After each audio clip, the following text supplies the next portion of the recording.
Hello बच्चा लोग। जैसा कि मैंने आप सबको कहा था कि मैं human I and the colourful world का एक अलग से पार्ट बनाऊंगा, जिसमें कि मैं human I and the colourful world के जो इम्पोर्टेंट क्वेश्चंस है जो कि बोर्ड एग्जाम में आ सकते हैं उसको डिस्कस करूंगा।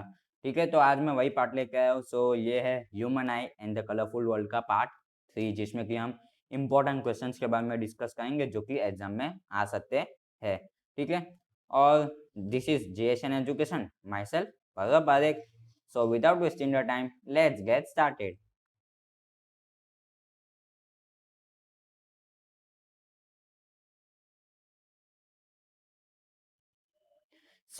हम जो क्वेश्चंस डिस्कस करने वाले हैं उसमें जो पहला क्वेश्चन है वो ये था। इसमें 3 क्वेश्चंस पूछे गए हैं, ए बी सी। हम तीनों तीन एक एक करके डिस्कस करते हैं। तो सबसे पहले हम क्वेश्चन पढ़ेंगे और फिर उसको सॉल्व करेंगे। तो क्वेश्चन में क्या लिखा है?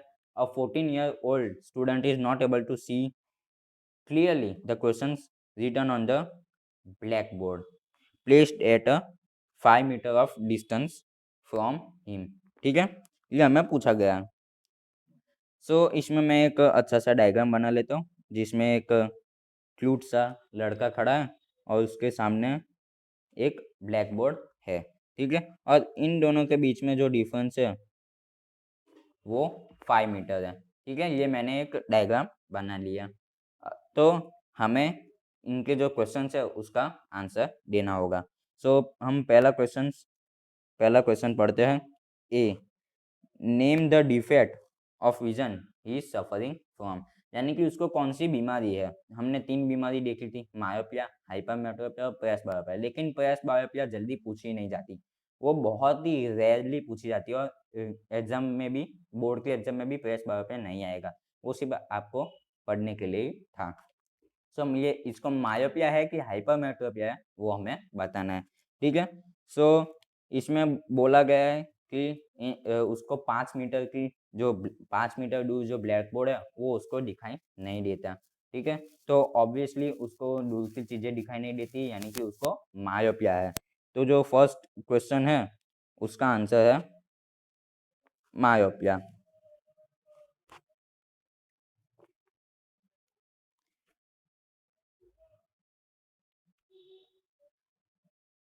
उसका आंसर है मायोपिया। ठीक है, ये हमें फर्स्ट का आंसर मिल गया। अब हमें क्वेश्चन बी का आंसर हमें फाइंड करना है। तो बी में क्या लिखा है? With the help of label diagram so how this defect can be corrected. यानी कि इसे मायोपिया है, उसको करेक्ट कैसे किया जा सकता है वो हमें लेबल डायग्राम के जरिए बताना है। तो पार्ट 1 में मैंने आपके लिए जो वीडियो बनाया था, पार्ट 1 का वीडियो, उसमें मैंने मायोपिया और हाइपरमेट्रोपिया दोनों का डिस्कशन कर लिया था लेबल डायग्राम के साथ। तो उसमें मैंने मायोपिया का लेबल डायग्राम बता दिया था। मेरे पास वो फाइल अभी पड़ी है, मैं अभी आपको बता देता हूँ।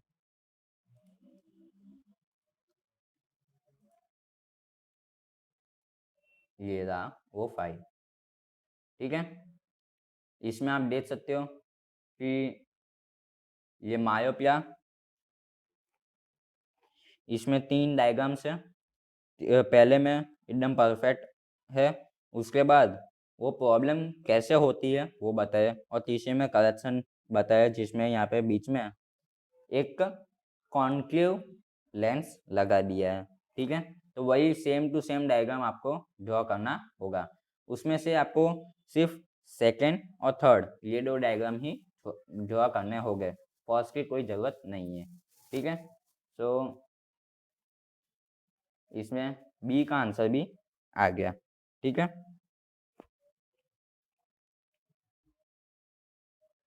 अब हम सी डिस्कस करते हैं। Name the type of lens use to correct this defect. यानी कि इसको सही करने के लिए कौन सा लेंस हमें चाहिए। तो इसका आंसर तो बहुत ही सिंपल है, अभी अभी मैंने आपको बताया था। तो उसका आंसर है कॉन्केव लेंस। Concave lens. ठीक है, तो ये फर्स्ट क्वेश्चन एकदम इजीली हो गया। ठीक है, अब हम आगे के क्वेश्चंस की तरफ बढ़ते हैं। हमारा जो नेक्स्ट क्वेश्चन है वो है why why is the red colour selected for danger signal lights, यानी कि डेंजर सिग्नल जो होते हैं लाइट हाउस पे या फिर ट्रैफिक लाइट पे या फिर कहीं पे भी डेंजर सिग्नल्स होते हैं वो रेड कलर के क्यों होते हैं। तो ये भी मैंने आपको बताया था। मैंने पार्ट 2 में वीडियो बनाया था उसमें एक फन फैक्ट बताया था, और उसी फन फैक्ट में मैंने आपको ये भी बोला था कि डेंजर सिग्नल्स पे रेड लाइट इसलिए यूज करते हैं क्योंकि रेड लाइट बहुत ही कम स्प्रेड होती है, इसलिए फोग या स्मोक में भी दूर से भी हम रेड लाइट को इजीली देख सकते हैं। और यही वजह है कि मैं भी पेन पेन की इंक रेड ही यूज करता हूँ ताकि आपको जल्दी दिख सके। उसके लिए भी मैंने जो फन फैक्ट बताया था वो भी आपको मैं दिखा देता हूँ ताकि आपको समझ आ जाए। ठीक है।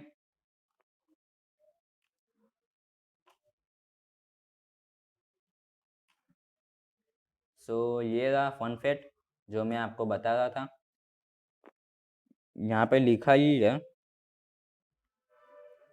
danger signals has red light because the red light is least scattered by the fog or smoke, therefore it can be seen in the same color at a distance। ठीक है, तो ये सेकंड क्वेश्चन भी complete हो जाता है। जो मैंने आपको पढ़ा था उसी में से मैं आपको समझा रहा हूँ सब। ठीक है, तो अब हम नेक्स्ट क्वेश्चन की तरफ बढ़ते हैं, यानी कि क्वेश्चन 3। क्वेश्चन 3 में क्या कहा है?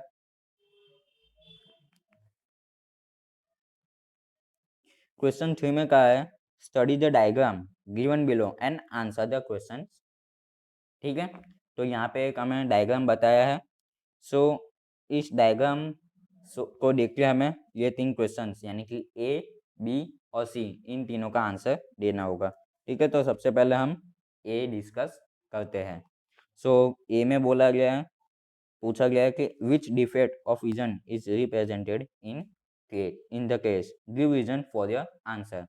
यानी कि ये जो डायग्राम है उसमें कौन सी बीमारी बताई गई है। सो इसमें आप आराम से देख सकते हो कि इसमें जो इमेज है वो रेटिना के पीछे बन रहा है।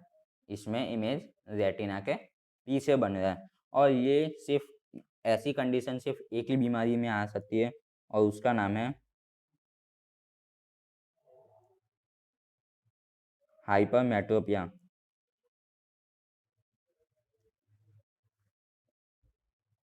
हाइपरमेट्रोपिया में ही ये कंडीशन आ सकती है। तो इसमें जो ए का आंसर होगा वो होगा हाइपरमेट्रोपिया। ठीक है, हाइपरमेट्रोपिया। ठीक है, हाइपरमेट्रोपिया। अब हम क्वेश्चन बी की तरफ बढ़ते हैं। तो क्वेश्चन बी में क्या बोला है, what could be the two causes of this defect, यानी कि ये डिफेक्ट होता क्यों है, इसके कॉजेज क्या है। तो इसके कॉजेज बहुत ही सिंपल है।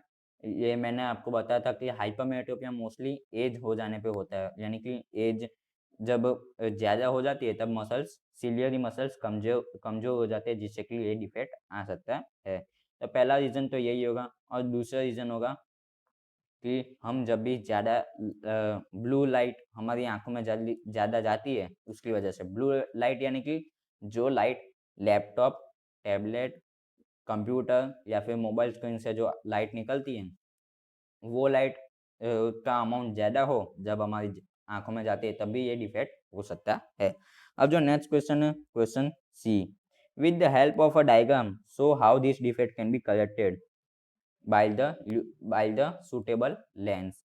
यानी कि हमें एक डायग्राम बनाना है जिसमें कि हम बताएं कि ये हाइपरमेट्रोपिया कैसे सॉल्व हो सकता है। तो जैसे मायोपिया मैंने आपको पार्ट 1 में बताया था, हाइपरमेट्रोपिया का भी सॉल्यूशन मैंने आपको पार्ट 1 में बताया था, वो भी मैं आपको एक बार बता देता हूँ कि वो कैसे होता है। ठीक है, सो ये था हमारा हाइपरमेट्रोपिया। ठीक है, इसमें ये जो सेकेंड और थर्ड डायग्राम है वही हमें बनाने हैं इसमें भी, ताकि ये ये सेकेंड और थर्ड डायग्राम हमें इसमें बनाना है। तो ये क्वेश्चन भी यहाँ पे कंप्लीट हो जाता है। सो अब हमारा जो नेक्स्ट क्वेश्चन है वो कौन सा है, ये रहा question 4। A student sitting at the back of the bench in a class is not able to see what is written on the blackboard। यानी कि एक स्टूडेंट है जो लास्ट बेंच पे बैठा हुआ है और वो देख नहीं पा रहा कि बोर्ड पे क्या लिखा है। He however sees clearly when sitting on the front seat and at an appropriate distance of 1.5 meter from the black board. यानी कि जब वो पीछे की तरफ बैठता है तब उसको ब्लैक बोर्ड में क्या लिखा है वो समझ नहीं दिखाई नहीं देता, लेकिन जब वो फ्रंट सीट पे बैठता है तो उसे दिखाई देने लगता है, क्योंकि फ्रंट सीट और ब्लैक बोर्ड इन दोनों के बीच में जो डिस्टेंस है वो है 1.5 मीटर। ठीक है। Draw ray diagram to illustrate the image formation of the blackboard when he seated at the back seat and at the front seat. यानी कि इसमें भी एक ही क्वेश्चन में दो अलग अलग क्वेश्चंस पूछे हैं, क्वेश्चन 1 और 2। ठीक है। तो इसमें कहा गया है कि जब वो लास्ट बेंच पे बैठते हैं तो उसे दिखाई नहीं देता कि क्या लिखा है, लेकिन जब वो फर्स्ट बेंच पे बैठता है तब उसे क्लियरली दिखाई देता है कि ब्लैक बोर्ड पे क्या लिखा है। यानी कि इससे हमें पता चलता है कि उसे दूर की चीजें दिखाई नहीं देती और पास की चीजें दिखाई देती है। यानी कि इसको कौन सा डिफेक्ट है, उसको है मायोपिया, उसको मायोपिया है। ठीक है। तो हमें रे डायग्राम के जरिए बताना है कि जब वो बैक सीट पे बैठते हैं तो उसे क्लू दिखाई नहीं देता और जब वो फ्रंट सीट पे बैठते हैं तो उसे क्लू दिखाई देने लगता है। ठीक है। तो इसके लिए भी मेरे पास डायग्राम है जो मैंने आपके लिए बनाया था, मायोपिया का डायग्राम। ये रहा डायग्राम। तो उसमें दो क्वेश्चंस थे। क्वेश्चन 1 कि जब वो बैक सीट पे बैठते हैं तो उसे क्यों दिखाई नहीं देता, तो उसके लिए आप ये सेकंड वाला डायग्राम बना देना। उसके लिए आप सेकंड वाला डायग्राम बना देना। कौन से क्वेश्चन के लिए? क्वेश्चन 1 के लिए आप ये सेकंड वाला डायग्राम बना देना कि जब वो पीछे की साइड बैठते हैं तो उसे क्लियरली क्यों नहीं दिखता, क्योंकि इमेज रेटिना से पहले ही बन जाता है, इसलिए उसको क्लियर नहीं दिखता। और जब वो फ्रंट सीट पे बैठते हैं तो उसे क्यों क्लियर दिखता है, उसके लिए आप ये फर्स्ट वाला डायग्राम बना देना। ठीक है। क्वेश्चन 2 के लिए आप फर्स्ट वाला डायग्राम बना देना कि जब वो फ्रंट सीट पे बैठते हैं तो उसे क्यों क्लियर दिखता है, क्योंकि जब जो उसे देखना है वो अगर उसके पास में होता है तो इमेज रेटिना पे क्लियरली बनता है, लेकिन जब वो दूर होता है इमेज ऑब्जेक्ट तो वो इमेज रेटिना पे नहीं बन पाता। ठीक है। तो ये क्वेश्चन भी यहाँ पे कंप्लीट हो जाता है। अब हमारा जो नेक्स्ट क्वेश्चन है वो है क्वेश्चन 5। तो क्वेश्चन 5 में दो पार्ट है, ए और बी। हम दोनों को एक एक करके डिस्कस करते हैं। ए में भी 3 अलग अलग क्वेश्चन पूछे गए, हम सबको एक एक करके डिस्कस करते हैं। ठीक है। तो पहला क्वेश्चन है what is dispersion of white light. ये तो बहुत ही ज्यादा सिंपल क्वेश्चन है। डिस्पर्जन ऑफ व्हाइट लाइट क्या है? When white light or sunlight passes through a glass prism, it disperses into 7 different colors. This is known as dispersion of white light। ठीक है। अब ये 7 डिफरेंट कलर्स कौन कौन से वो भी मैंने आपको बताया था, VIBGYOR। ठीक है। तो ये आप आराम से लिख सकते हो। तो सेकंड क्वेश्चन क्या है, what is the cause of such dispersion. ये भी मैंने आपको पार्ट 2 में बताया था। अगर आपने पार्ट 2 नहीं देखा तो ये चैप्टर का कोई वैल्यू ही नहीं है आपके लिए। तो सबसे पहले आप पार्ट 2 जाके देख लीजिए, उसके बाद ही ये वीडियो आपको समझ में आएगा। तो अगर पार्ट 2 में आपको ये क्वेश्चन का आंसर डिटेल में चाहिए तो आप पार्ट 2 में 2 मिनट 5 सेकेंड्स पे जाके रोक सकते हो और वहाँ से आराम से देख सकते हो। ठीक है। तो इसका आंसर ये है कि सातों कलर जो डिस्पर्स होकर निकलते हैं उन सातों कलर्स का जो स्पीड है वो अलग अलग है, इसलिए ये डिस्पर्जन होता है। अगर सातों कलर्स का जो स्पीड है वो सेम होता तो डिस्पर्जन नहीं होता, लेकिन अलग अलग स्पीड होने के कारण ये डिस्पर्जन होता है। अब नेक्स्ट क्वेश्चन है draw diagram to show the dispersion of white light by a glass prism. ये डायग्राम भी मैंने आपको पार्ट 2 में बताया था। अगर आपने नहीं देखा तो देख लीजिए, मैं और एक बार बता देता हूँ। वो डायग्राम मेरे पास अभी पड़ा है। ठीक है।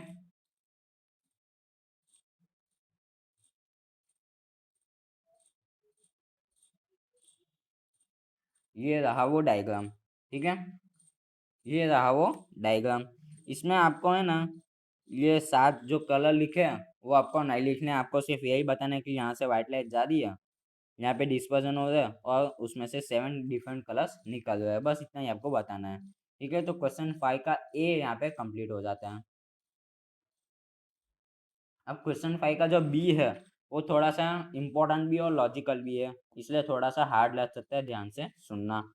A glass prism is able to produce a spectrum when white light passes through it, but a glass slab does not produce any spectrum. Why it is so?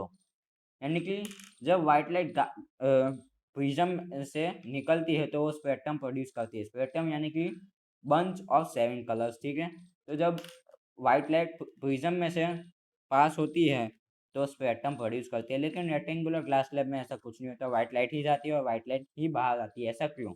तो जो प्रिज्म होता है उसका 2D फिगर एक triangle होता है। ठीक है, तो यहाँ से व्हाइट लाइट जाती है और फिर 7 डिफरेंट कलर्स में स्प्रेड हो जाती है। ठीक है, तो इसमें जो दो सरफेस है, पहला सरफेस जहाँ से लाइट अंदर जाती है और दूसरा सरफेस जहाँ से लाइट बाहर आती है, यानी कि मैं कह रहा हूँ कि ये जो पहला सरफेस है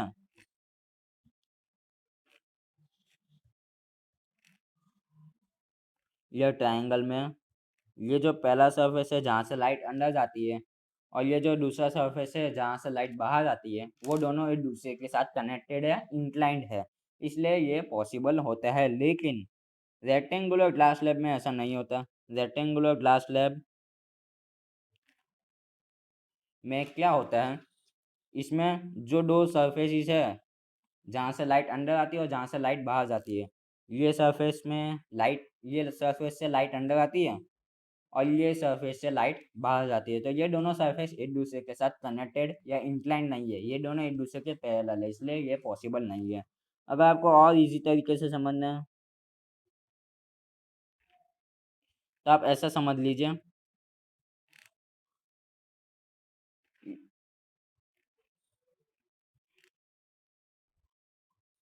ये रेक्टेंगुलर ग्लास स्लैब है।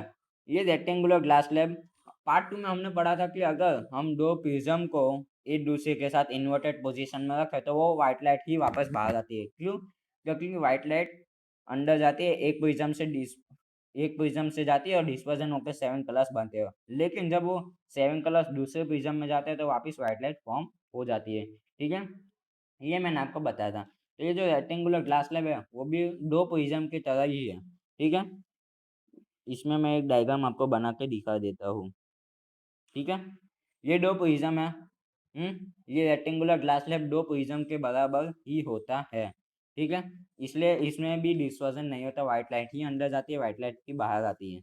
इसके लिए मेरे पास एक डायग्राम है जो मैंने आपको पार्ट 2 में बताया था, जो कि जिसको देख कर आप आराम से समझ सकते हो। ठीक है,